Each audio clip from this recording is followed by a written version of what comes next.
কি একটু সর্বনাশ হয়ে গেল। সরি, আমি আসলে খেয়াল করিনি। খেয়াল করিনি মানে? খেয়াল করিনি বললেই হলো? এত বড় একটা বাইক এখানে দাঁড় করানো আর আপনি বলতেছেন খেয়াল করিনি? চোখের মধ্যেও কি মেকআপ দিয়ে আসছেন?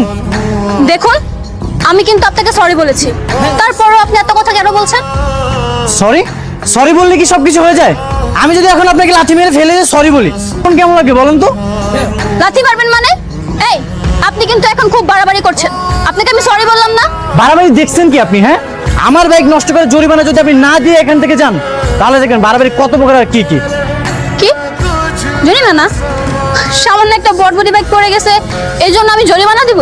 অবশ্যই দিতে হবে। যদি না দেই? যদি না দেন তাহলে এই যে গাছটা দেখতেছেন না, এই গাছের মধ্যে আপনাকে বেঁধে রেখে দিব। আমাকে বেঁধে রাখবেন মানে? বাঁধুন দেখি আপনার কত বড় সাহস। আরে ভাই দেখুন না, ওনার বাইক আমি ইচ্ছে করে ফেলাইনি, তারপর উনি আমার সাথে বেশি বাড়াবাড়ি করছে। আমি ওনাকে সরিও বলেছি। কি মিয়া, মায়ের মানুষের লোকে ঝগড়া করতে ভালো লাগে নাকি? এই আপনি কে? আপনি আপনার কাজে যান না। আরে এই মেয়ে যদি আমার বাইকে জরিমানা না দিয়ে যায় আমি ওকে এখান থেকে যেতে দেবো না। যে বাঙালি একটা বাইক স্টারও তো মনে হয় লয় না। বাঙালি দোকানে কি বাইক লাগবে এটারে? এর লাগে আর মায়ের মানুষ তো জরিমানা নেবেন? ছি ছি ছি ছি। এই, আপনি আমাকে চিনেন? আপনি আমার ক্ষমতা সম্পর্কে কোনো ধারণা আছে? এমন 10টা বাইক আমি দিনের মধ্যে কিনতে পারি।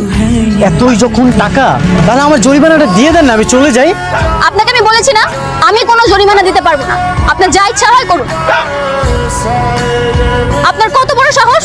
আপনি আবার আমার হাত ধরেছেন কেন? কি মিয়া, কইছিলাম না মায়ের মানুষের ক্যাচাল করেন না, খাইলেন তো একটা থাবো।